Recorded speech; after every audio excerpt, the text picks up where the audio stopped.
why do frameworks suck? And we're like, well, it's not that frameworks suck. It's that the existing frameworks kind of suck because the people that built them don't really know how to do frameworks. Are you talking about LangChain? Yeah, that was one of the names that was discussed in that. What is your number one challenge every day when you wake up and think about work? We wake up paranoid every day that we're going to be irrelevant. And that paranoia drives us to keep staying at the cutting edge. We ourselves built our own coding agent called Mastra Code, which is basically our version of Claude Code. We built our own memory system. We called it observational memory. And then we built the coding agent. Has it become a challenge to stay relevant as an agent framework now because there is a lot of competition out there? I would reframe that as it's more challenging to stay relevant for everybody, every startup these days, because the pace of shipping is much faster. There are close friends of mine who have saved millions of dollars of token spend by switching on to DeepSeek from Anthropic, right? There's a reason why we printed our principles of building AI agents. I personally wrote that book myself, right?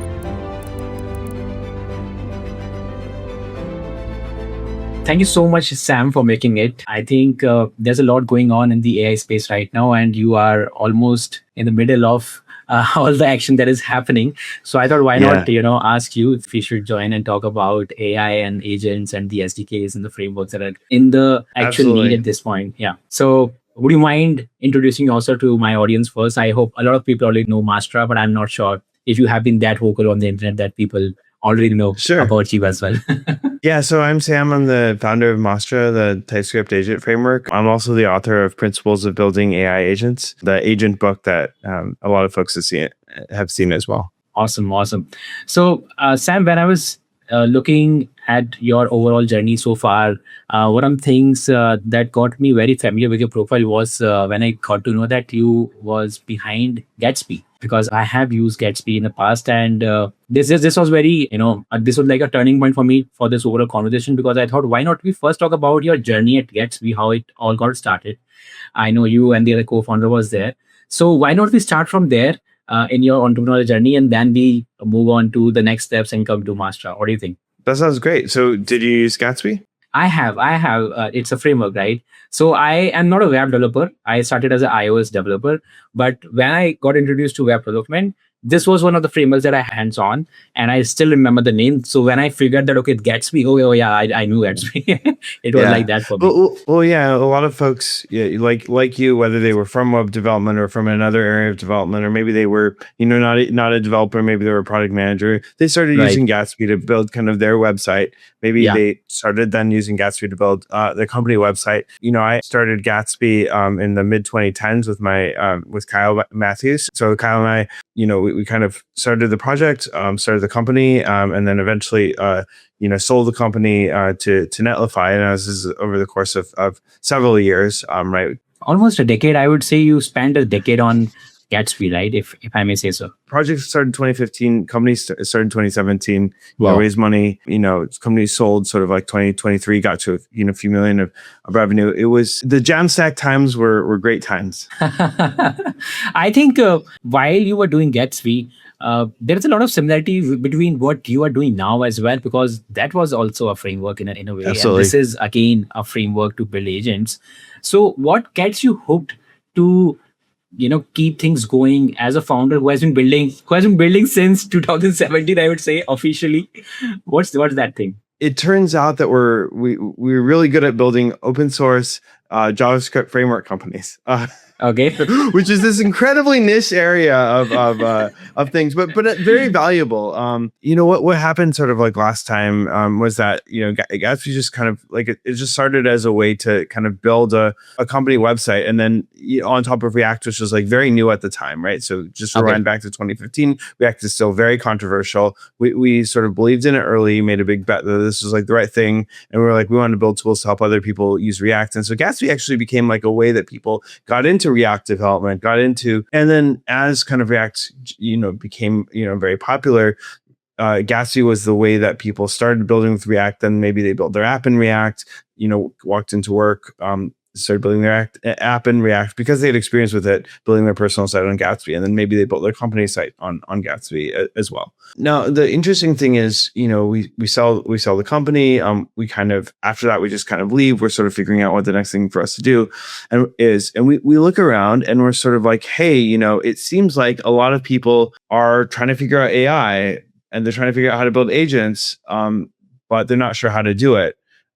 we were at a hackathon in New York City, and the project was like build a RAG chatbot. And actually, a lot of people were just building in like Jupyter notebooks and Python. Which year was that, if I may ask? This was in October of 2024. So we sold the company. We sold Gatsby in February of 2023. We stayed at Gatsby. We stayed at Netlify, which purchased Gatsby for a while.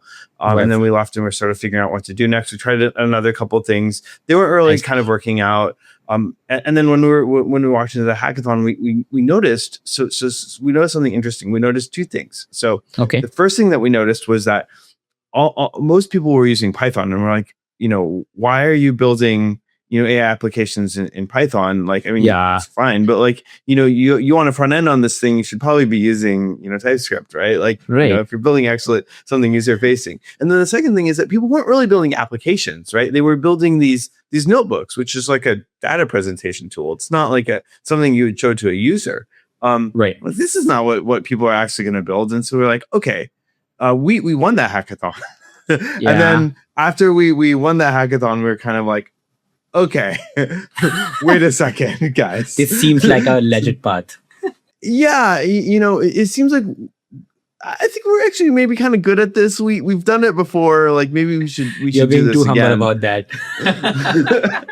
Here's the thing though, this is the honest truth is that a lot of times, like as a founder, you sort of go through this like soul searching journey, which is like, you're like, am I good at this thing? Like, I think I'm good at this thing, but like, maybe I'm not good at it. And like, so from our perspective, we're like, well, we had some success, but like, we sort of lost and we kind of sold the company and it didn't work out the way we had hoped it to work out. So we're like, maybe we're not actually very good at this thing. And then we're like, well, but maybe we are. And then like, it turned out, let's try again. And then like it turned out as we started working on Mastra, even before we had sort of like, people started using us, we were just like, it was almost like we knew what to do. It was like, okay, well, this is what feature we should ship. Here's how the API should look. Here's how the doc should look. Here's how we should implement it. All three of us, like Shane, Abby, and I had kind of this like mind meld on everything. It's like, okay, like that gave us kind of the confidence to keep working on it.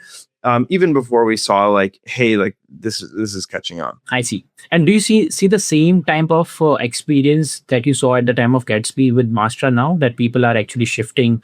Because this whole thing of having a framework to build an agent, it's almost been more than a year now that people have been looking into this space using certain frameworks. What kind of experience do you have with actual developers' interest point at this certain point of time? I mean, at this point, we see, everyone from, sort of small startups to sort of scale ups to very large companies using, Mastra to build their agents. We see, folks like Sanity, folks like Factorial, to build these like user facing agents. We also see a lot of companies building like developer platform agents. Salesforce just released an agentic IDE with a sort of Mastra harness sort of built in to do code gen, for example. MongoDB is using us for basically an AI SRE type use case, which is like a very common thing. And then there are all these kinds of like healthcare type use cases, for example, finance type use cases, like real kind of like sensitive data workloads that various types of larger organizations are running on Mastra. The interesting thing that though is like, and we're seeing that, is that like frameworks, if I kind of rewind back, maybe 18 months when we were just starting to get popular, even the concept of frameworks was very controversial. And I think, some of the frameworks at the time people didn't like very much. And so they were like, why do frameworks suck? And we're like, well, it's not that frameworks suck. It's that the existing frameworks kind of suck because the people that built them don't really know how to do frameworks. I'm talking about LangChain. Yeah, that was one of the names of it that was discussed in that. Yeah, because that is one of those incumbent player in the space already. Yeah. And we're like, look, like we empathize. That's not an inherent property of frameworks. Because keep in mind, we've been doing frameworks for, like you said, the better part of a decade. But like, what are frameworks? Frameworks are a coordination tool for software organizations to align together. It's almost like outsourcing your architecture to someone that's like really deeply thought about, or like what should your primitives be? Now, how do you use those primitives? You got to decide. How do you build your specific application? Do you need an agent? Do you need a workflow? Do you need some sort of supervisor? How should you be using memory? Where should you be using sandboxes? Or do you need long running agents with durability?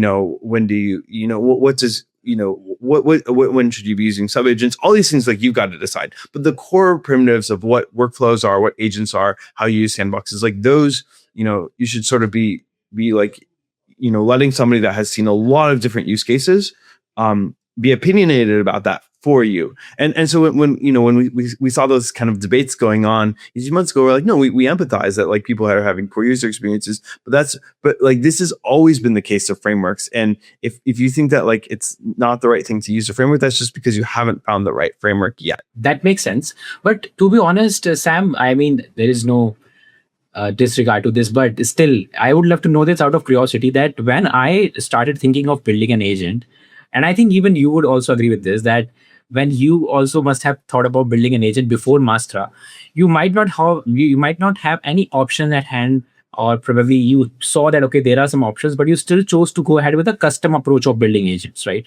Because that gives you flexibility in terms of how you want to actually approach the architecture of it. You don't want to bound yourself with any of the predefined structures, and you have complete freedom of thought, complete freedom of logic, whatever you want to do with that.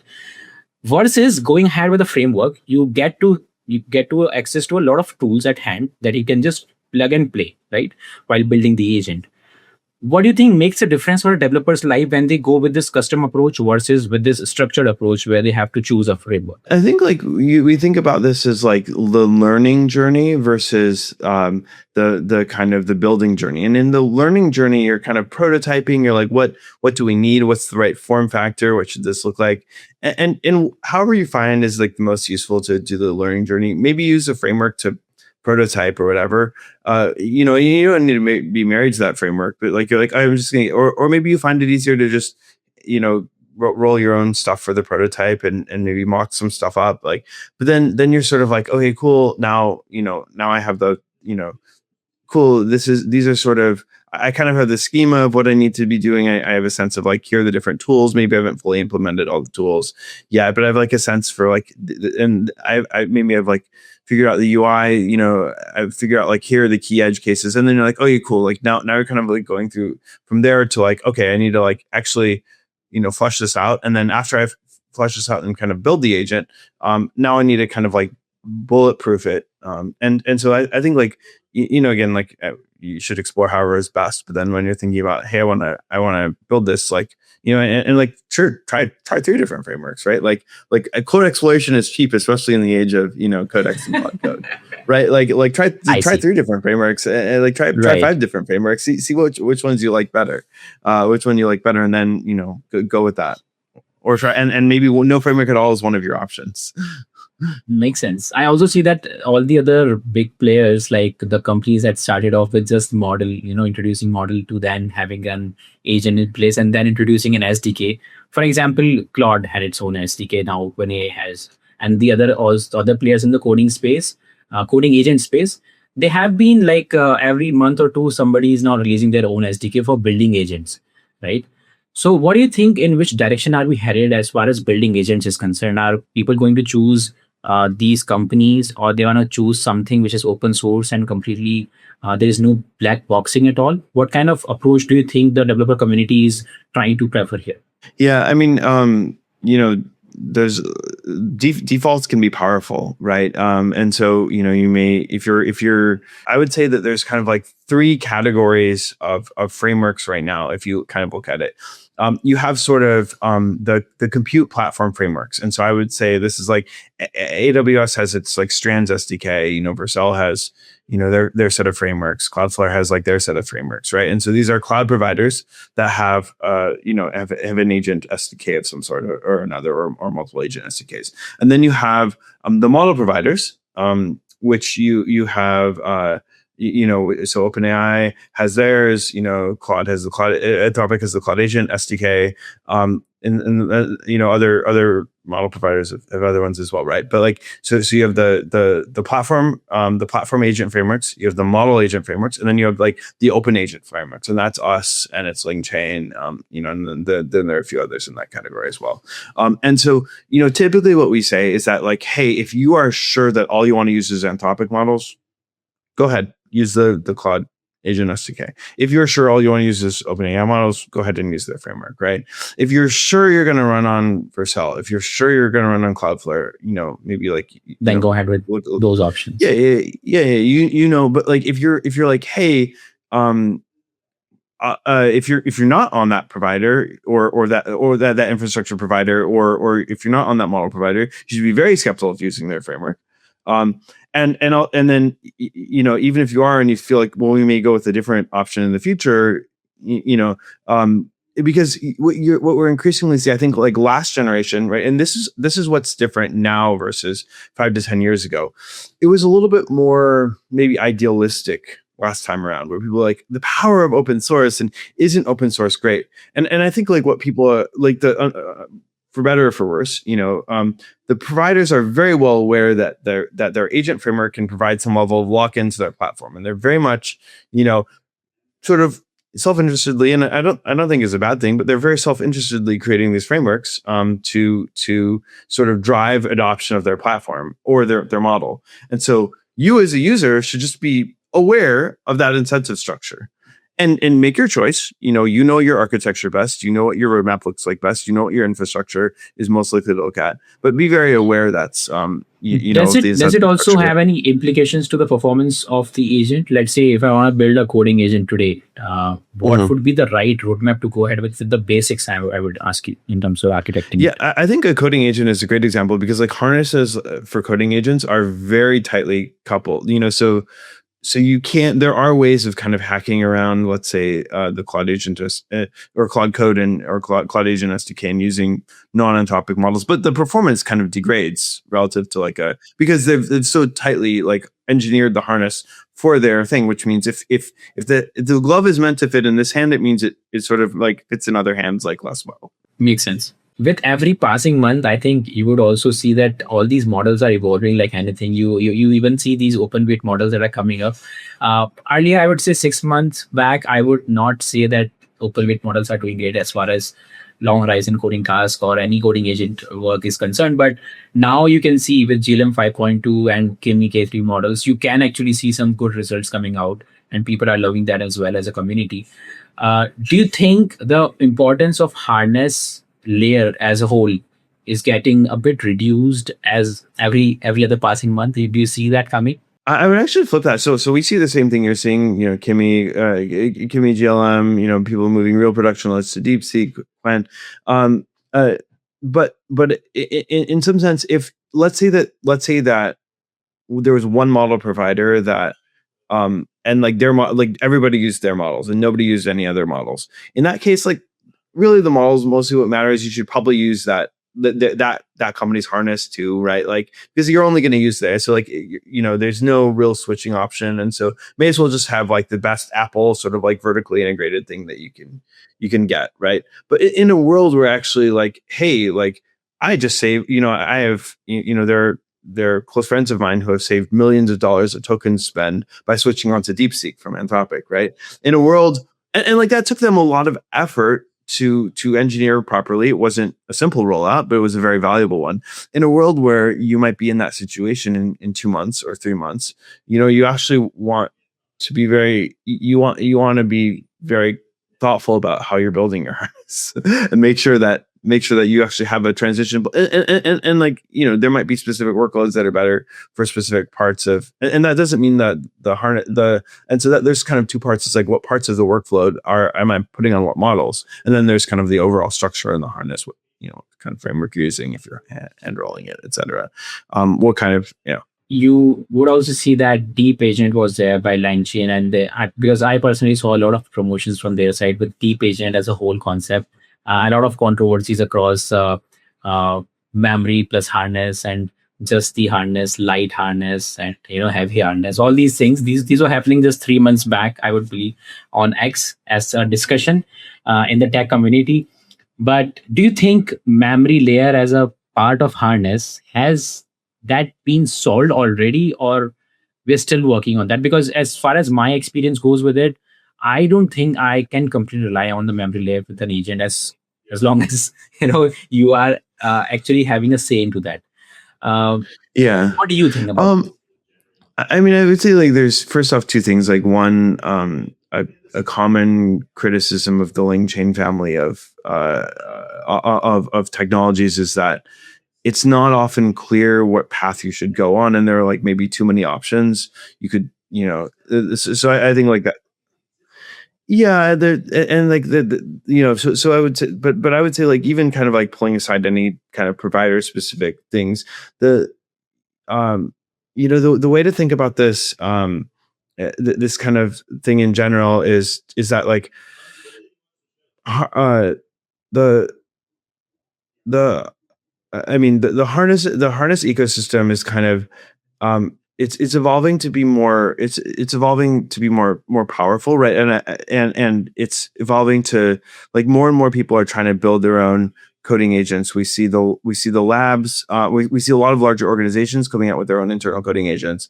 And so, previously people thought about like, hey, there's an agent to do a task, and like that use case still is happening. But on top of that, you have like, hey, I want to build my own ramp inspect. I want to build my own Stripe minions. DoorDash just came out with their own version of this. And let's be honest that like these organizations are incredible. Spotify did like, and most organizations do not have the engineering resources of a ramp, of a Stripe, right? That's just the fact of life. And so a lot of organizations are like, how do I get the power of this, without sort of like, hey, I have a whole engineering team that kind of build this harness for me. And I think that's we ourselves released kind of an agent controller primitive. So we ourselves built our own coding agent called Mastra Code, which is basically think about it just like as our version of Claude Code. And we released that back in January. We actually, the funny thing is, back to memory, we built our own memory system. We called it observational memory, and then we built the coding agent. Actually, we just started on it because we were like, hey, like we want a way to see that this memory is like doing the right thing, and so we built our own coding agent. And then we're like, hey, this is actually a pretty good coding agent. It kind of took over internally. We all started using it, on a daily basis, and then then we released the coding agent. We then fast forward to sort of May or June. We kind of pulled the core bits of it out, which is like this class called agent controller, and said like, okay, you can use our coding agent if you want, but if you want it, we put most of the functionality in agent control. If you want to like roll your own coding agent and your own with slightly different, your own kind of like harness with slightly different primitives and defaults than we do, and we've started to see that. We started to see folks using that to kind of build their own Stripe minions, ramp inspect type product for internal use. Has it become a challenge to stay relevant as a agent framework now, because there is a lot of competition out there? I mean, I would reframe that as it's more challenging to stay relevant for everybody, every startup these days, because the pace of shipping is much faster. Right. But yes, I think that also applies to us. I asked this question. I primarily asked this question because we just had a discussion on how there's a criticism for LangChain being not positioning themselves for one thing and drifting around a lot of other products that they have been building. And what I look at it as, I see that they are struggling a lot to maybe sound more relevant into the industry, because a lot of other competitors are there, and all the competitors are also doing great. Like all of them have a good share of the market. So do you see the same thing happening? And if so, what is Mastra's strategy to stay relevant and position themselves? Yeah, I mean, I have a lot of empathy, I think, in this, for all our agent frameworks. So the thing that you're highlighting is very, very real, right? What we've, and if you kind of rewind back in Mastra, we started off with, we built RAG primitives, we built agent primitives, we built workflow primitives, then we built MCP primitives. We built, multi-agent parallel tool calls, like these kinds of primitives. We added skills, we added sandboxes. We added this kind of like agent controller. We added durable agents. We added kind of like all the other your background tasks and all some of these Claude primitives and as well as like multi-agent kind of swarm and whatnot. Yeah, exactly right. And now we recently released a factory primitive, and we really recently We're also working on sort of like agent learning. So we just released like, we built a platform which has like hosting, sandboxes, right? Observability. So we built evals, data sets, tracing, annotations, experiments, right? So I think like, this is very, but like this is kind of all the things you need to build, that like all the things that teams need to ship agents into production. And so I think a lot of us are kind of evolving in ways to give teams the primitives they need. And like, yes, that is a lot of different primitives. Absolutely. 100% agree. Like some of this is like inherent complexity in the space. That makes sense. I mean, there is a lot going on, and still, I feel like Mastra has been very relevant in terms of the way they position themselves. Because I have never heard you for any other things. I see them as features, but never see them as the only thing that you position yourself for. So Yeah. And I'm not going to name names, but there are frameworks that didn't kind of make the transition, and then they became, sort of like more of like document processing type and like if that was the path they wanted to go on, like that's great for them. But I think like we're and you want to sort of stay in one part of the market, but we see ourselves as like a domain complete framework, and that like if there's anything you need to do to build an agentic application, we want to help you do that. So you can kind of go all the way from, hey, I'm just thinking about this, to like, hey, I shipped it to 1 million users, right? Like, and sort of like take the whole path, because we just think that's like fundamentally what we're interested in building. And the way to think about that and like the architecture that means is that, you just end up releasing, if you sort of like, you end up releasing new things all the time. And if you sort of like look at our X, we launch new features, 3 or 4, times a week, with blog posts. that's awesome. And we want, today it was built-in tools. So before this call, I was like launching our built-in tools on X, and, Wow. and That's I think awesome. like, yeah, the challenge, and I think this is maybe outside the agent framework space or even the AI development space, is that I think it's possible to move so much faster now in the age of Codex and Cloud Code than it was possible to move, even 6 or 12 months ago. And when people are trying to measure like, how fast are we moving? Yeah, you can look at lines of code, but like, I think we all know that's a little bit of a bullshit metric, right? Like, honestly. And so like, what is a less bullshit metric? It's not a perfect metric, but what is a less bullshit metric is how many features did you launch? How frequently, what does your feature velocity look like? Right. And like, that doesn't work for everybody. Like maybe like some people it's about quality rather than velocity. And there metrics you could make around that. But for us, it's more, it's like the biggest, velocity is the number one, like kind of like guiding light. And so we just kind of measure ourselves by how frequently are we launching, what we, important, what we call like tier 1 features. And we made a goal to launch them four times a week. Right. So yeah, I mean, 4 times a week. I mean, that's a lot. I can see the kind of war scale work that has been going on. So kudos to you as a CEO yourself. What is your number one challenge every day when you wake up and think about work? What is the number one thing that you are always just ready and challenged about?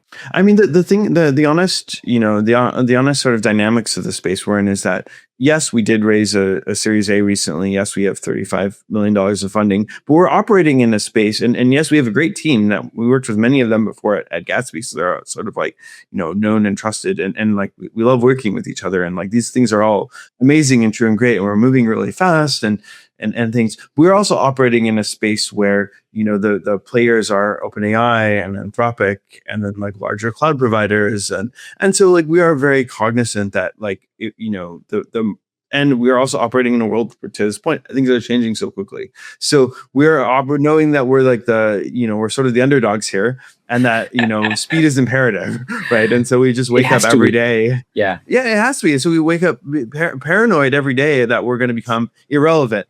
And that paranoia drives us to keep staying at the cutting edge. Because OpenAI and Anthropic are working day and night to make sure that many startups go irrelevant every other month. So I can see I that. honestly think you need, we had a little bit of this paranoia, right? Maybe from last time, having an early, and sort of like not having some early traction, but not ultimately being so maybe that is our sort of, personal, experience that we're bringing to the table. But I actually think it like very well suits us in this age where it's not even just the cloud providers we're competing against, it's the model labs. Right. Do you ever think about getting into the model side as well as as a company? Just curious. I mean, I think that's a whole different ball game, and I think Right. they're Set up where maybe we Mastra Labs someday. yeah, and I think we have like a decent sort of like research arm that's we spend a lot of time benchmarking, for example, like our memory service on long memory val and the other kind of like memory benchmark services, so to make sure that make sure that like the primitives we're shipping are actually state of the art, are actually performing well on as objectively as you can measure these things, at least. That's at and I think we'll also, we're also starting to think about, hey, do we want to like provide some sort of like hand tailored RL, environments or RL like service, as to scale for our platform users, right? And like that's not necessarily a 2026 thing, but maybe it's a 2027 thing. I think jumping from there to like, hey, we're gonna like build our own models is, certainly there's a compute there's a you need a certain amount of money and sort of expertise to train the models. And the honest No doubt. fact of the matter too is we're dev tools guys, right? Right. We're not necessarily like ML folks. We're not necessarily like researchers. We don't have that now we can bring that DNA into the company, obviously, but like as a founding team, we're very cognizant that we are incredibly good dev tools And what framework we, folks. yeah, And we that also makes know how sense to run also. dev platforms, but we don't necessarily know how to like, maybe we can learn some of the adjacent things around it, but like, there's you have to have like a level of humility, I think, as a founder, because your humility is and also self-knowledge, which is like, these are the things I am incredible at, and these are the things I am okay at, and these are the things I don't really know anything about. And you have Yeah. to have like different, you have to sort of invest different amounts of time in each of those buckets, right? That's a That's part good of that. founder. That's a good founder introspection, that you should have that clarity in mind at what you are best at and what you are okay at, so that you can decide for the company what should be the one thing we should focus on and what are the distractions. Right. Yeah, because people have ideas all the time of like, hey, we should work on X or we should work on Y, and I don't even think it's like it would be great if we could work on it. Unfortunately, none of us are really good at that thing, so like, could we try doing it? Maybe, but like versus we are really good at this thing, and then I get your point. While starting in 2025, Sam, what has been your philosophy when it came to the point of starting the GTM motion? Because that is one thing at this point. A lot of founders that I have already talked to, from the coding agent space and other technical spaces, they always repeat this one thing. That this is one thing that has been common, I would say. They all say that now the number one mode is going to be distribution. And when we hear the term distribution, there's a lot of thing that comes under that. So what has been your strategy to go ahead with your GTM or slash distribution for the day one? Yeah. So, I was talking at an event recently, and another YC founder came up to me, and he's kind of like, "Hey, you guys have done really well at this. I would love to hear your kind of like tips and tricks." And I kind of laughed. I was like, "Look, I don't know if our things work for literally anybody else, but this is for our space. What works, which is you create, an incredibly valuable, open source project that in framework for doing a thing that you really want to do." Then you MIT license that or your Apache license that and give it away for free to hundreds of thousands of developers, right? And then after you basically don't even really try to make money for a year, and you spend all of your time and effort investing in this open source and like getting to know the people that are doing it, building a community, and then like at some point you start hearing people ask for like things from you that you can do, and you're like, okay, like after I spent all this time and effort, and for us it was not just that, it was also like we printed and gave away hundreds of thousands of our Principles of Building AI Agents book, and it was also like tons and tons of evangelism on top of all the tons and tons of development that we'd been doing, and the community work that we'd been doing. And then, around the beginning of this year, we were like, okay, it's kind of like time to actually like work on this problem. So we heard people like wanting a way to get started with Mastra easily. That's like, hey, I want to like host my agents. I want to like, observe my agent, and you can do all these things locally on your machine. But if people wanted to do it, and if people wanted to have something they could share, use for production and share with their team, and like, okay, it's time to start working on the Mastra platform. And so we released our platform in April.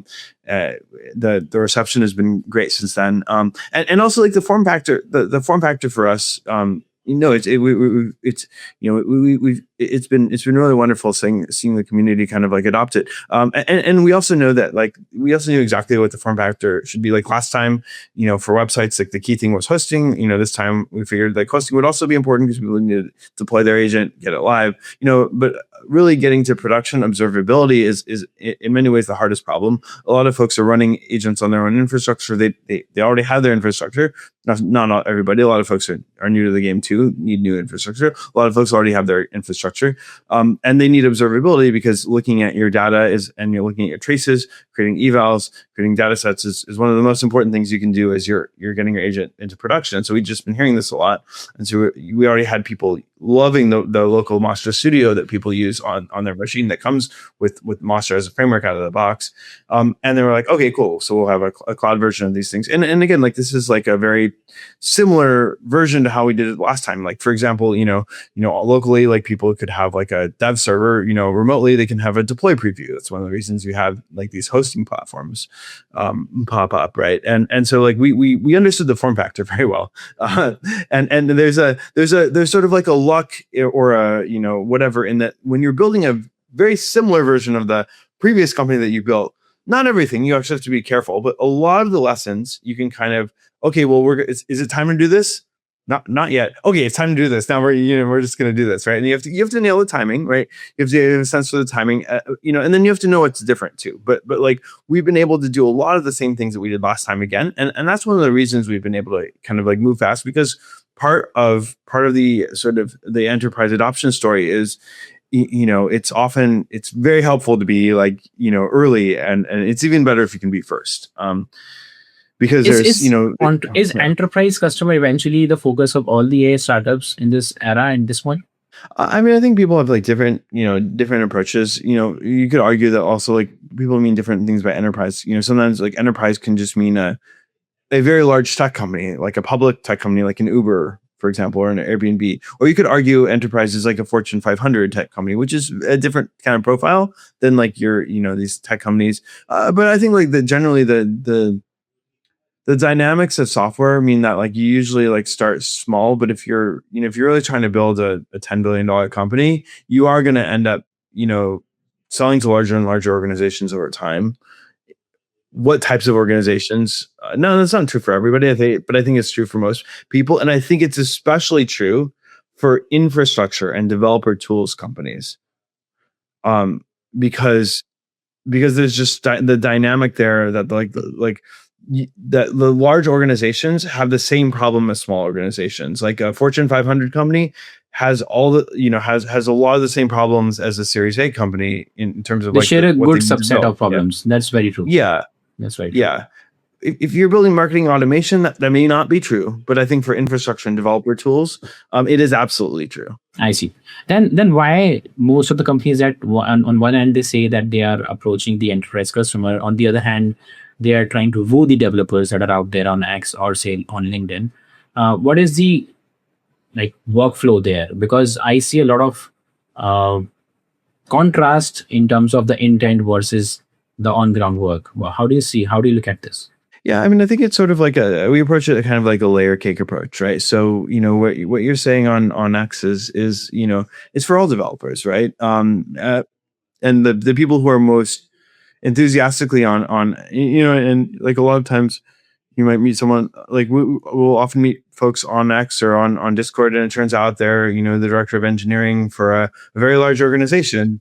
Yeah, but obviously statistically that's a small number of people, but like they're very present. I do think that like as we've worked with larger organizations, they've, so Salesforce kind of like recently released their kind of like their agent harness for their agentic IDE, which they're using Mastra for, right? And so like, with larger organizations, we went to the Salesforce developer conference, and we sat down with the Salesforce team, and like there's just like there's more people that are involved, and so I think like we have but we also have shared Slack channels from from the Salesforces of the world down to like 3-person startups. So I think like a lot of the mechanics of this and these kinds of communications also are very similar across organizations. Obviously, there may be more people in one channel versus another channel, but like the fundamental mechanics of like launch frequently, be very responsive to your community,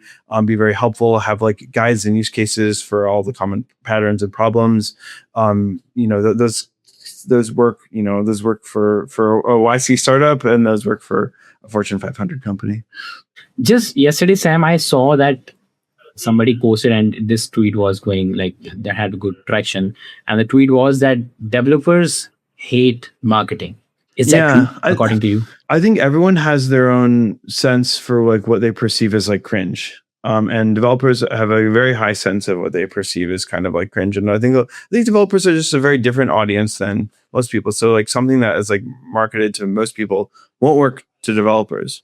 And I think that like, to me, I approach developer marketing just as like talking to a friend. Like, I tweet like I would explain it to my, hey, so we just launched this feature. Yeah. Here's what you can do with it. Here are the things that went into this. Here are the like paths we went along the way or whatever. And then you leave it to their judgment. Yeah, and leave it to their judgment. I think the other, here's another example. Imagine you were doing like a medical, you were building some sort of a medical company or medical technology company. And imagine that like your marketers didn't talk to doctors when they were like doing their marketing. And you could just imagine that like when a doctor saw like this medical technology company, like they'd be like, what does this even mean or whatever? Because the doctor is just like a highly sophisticated, consumer of information, right? And so I think that like a lot of times people try to take non-technical marketers, and they don't have those marketers talk to developers when they're like writing copy, and then they put those words out in front of developers, and then they wonder why developers don't trust them. It's like, well, like you didn't really do a good job of actually describing what the thing actually did. This is wrong in some very obvious ways if you actually know what if you're actually like a user of this. And so I think, yeah. That's very interesting, because that brings me to my another question from this answer of yours, and that is that then what do you think? Like, should all the marketers be developer first? Because otherwise, at this point, they would not be able to market well. Yeah, I mean, we don't really have anyone working for the organization right now that can't build something. Maybe it's like, hey, I cloud coded, this demo.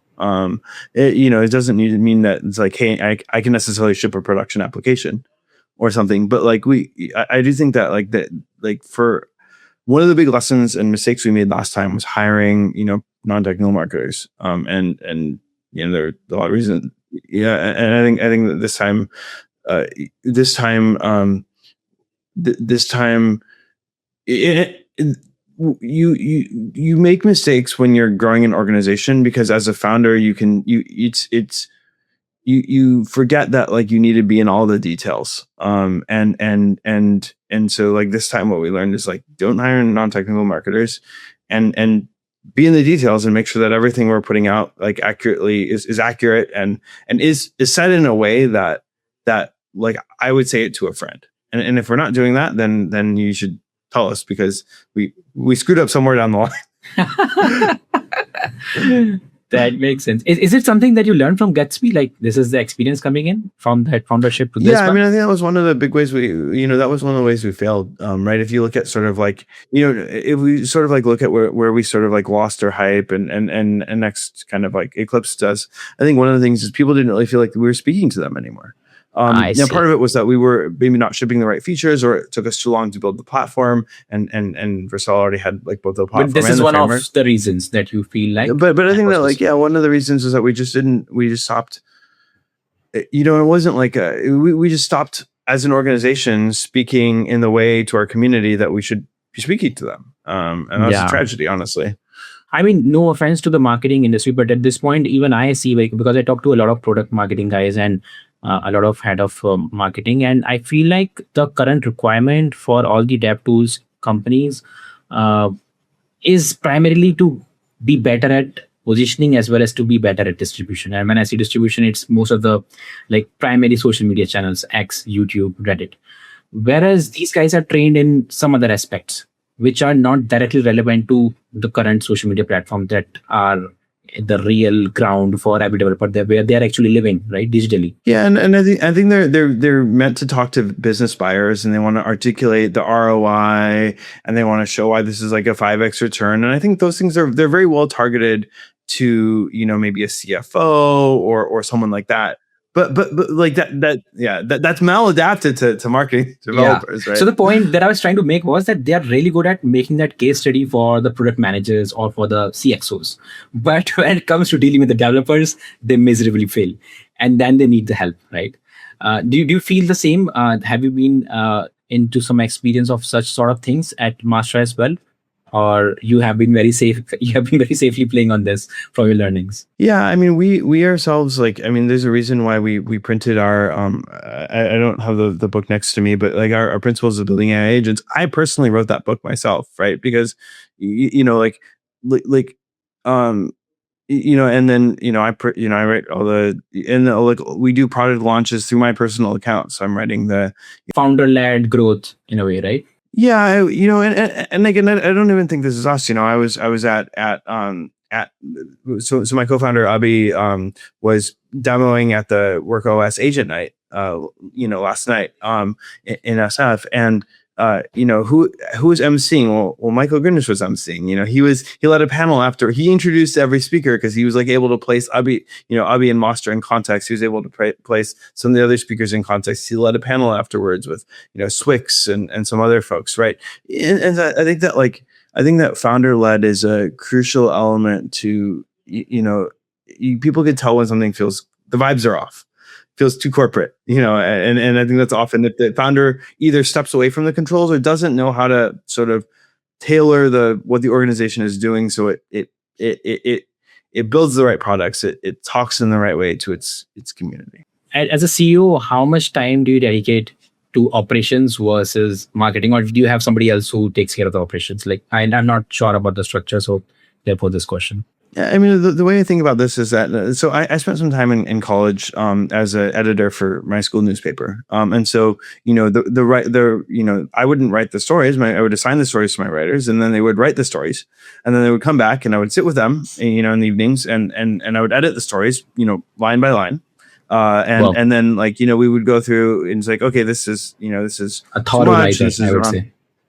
Yeah, and so I think, like, as now let's fast forward. I'm a bit of a nunk, so let's fast forward about, I guess, 20 years at this point, and now I'm the founder CEO, and so you give you want to, whether it's like, I want to open this job, or I want to we want to sort of like, and like build this product, and you sort of initiate the idea, kind of like task it to the relevant person, like define the structure, let the work kind of happen, and then, like, as the work is starting to come in, you just like edit every bit of it. Yeah. You keep your eye on it. I get it. And you're like, okay, this is right. No, that part is wrong. Like, can we redo that part?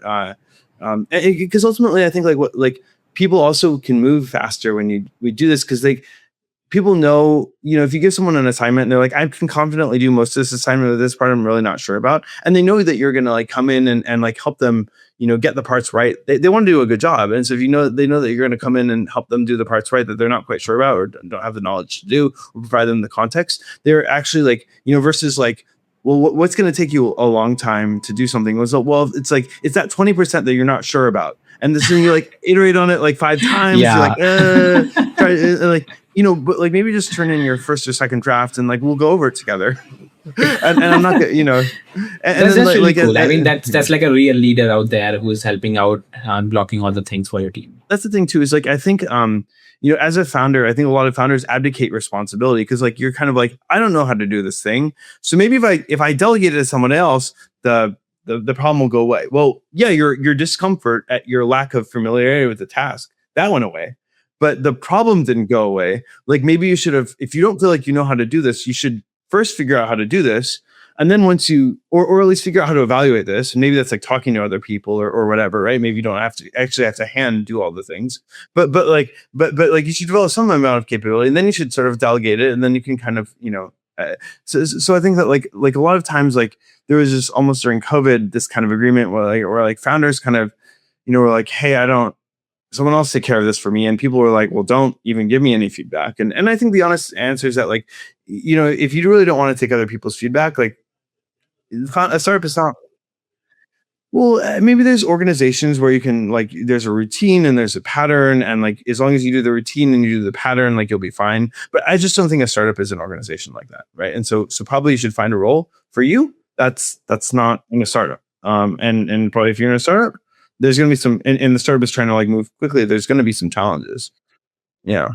Are you like already into the, since you talked about hiring, so this is one question that I like to ask you, because this is also a bottleneck for me at this point. I run my own company, Long Horizon Media. So while hiring somebody, how do you check if that person is actually good at high agency, or he's or she is just faking it? Like, what is your way of testing that out with that candidate? Yeah, I mean, it's different for different roles. I think for like media type roles where your work is where you're kind of creating things over and over again, you can look at that. So if I'm evaluating, a product marketer, for example, or a designer, I can ask them to show me their portfolio, and it's just kind of like you can just like walk through this piece of work. How did you think about it? And so like you can tell. That lets you suss out people who are like not very thoughtful about their work. It lets you suss out people's process. Maybe they're like, they did think through it, but it took them, a huge amount of time to think through it methodically. Or if they're like, well, like I wasn't, or if they're just like really slapdash and they don't take enough thought and they're like, yeah, I don't know. Like I just, and so you can one kind quick of tell method. Right. I think when you ask people to walk through their own, I love, I mean, and this is true both with job candidates and with, I love asking people to sort of share or demo their work. We have a weekly demo day. Like my co-founder Shane jokes every Friday, it's our favorite day of the week. It's Friday. It's demo day, but like, cause like there's something nice about asking like folks on your team to like, hey, showcase your work and like show what you built and show why you built it. That same thing is true when you're like reviewing. Demo day is more like a demo thing. Same is true when you're like reviewing this work product. Like, hey, what's this article or this PR or like this current stage of the product is also true when you're interviewing candidates. Well, I mean, we are around the almost the end of this conversation, and before we wrap this up, I would love to ask you, since you have ran a open source company in the past already, and now you're running the other one, what has been your learnings with Gatsby, and now what are your learnings with Mastra while running Mastra as a founder? If you have to share any two, I would say that like the most important thing is it like make things people want, like get really, really close to the people using it, try it out yourself. And then like the second thing is kind of just like, we have a company value, which is like make moves, like, and action, action produces information, make moves. Which is like, if you can make something people want, if you can get really, really close to them, and if you can move fast, if you can iterate really quickly, gradient descent will solve a lot of your problems for you. You just won't find yourself in a rut too much, because you'll keep working on it, and you'll keep getting yourself into the right spot. And if you go off and spend a long time just building for yourself without getting feedback, or just like, hey, people spend, especially as a developer, I think this is especially true, like just stay really close to your users. and move really and make changes like really quickly. And if you do those two things, you'll, no matter what domain you're in, you'll be fine. I see. Though I said that this is the last question, but still this one question that I forgot to ask, but I still ask you because I think we can manage that putting in between. And that is, it's quite crazy and funny to see that one of like some of your features are a company in itself. Like you talked about memory, and there are companies that are just working on memory on the other side. So it's quite funny to me. How do you look at this? Like, how are these companies going to sustain? Like, it's like the same thing that people say for OpenAI. So what do you think about this? Yeah, I honestly think that, the memory companies are. I think there's maybe a role for them in the enterprise, but I think for most, where it's like highly complex, highly customized on a per installation basis with lots of different connectors. But yeah, I think that like memory in particular is a really challenging category because I think it's just a feature rather than a product in itself. Right. And any advice for all the budding entrepreneurs out there, what they should not do?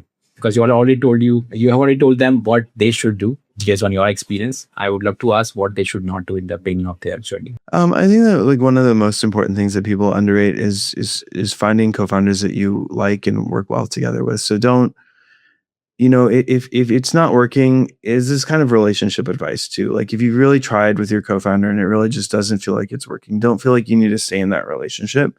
It's okay to say like, we're both good people, but like this isn't working out.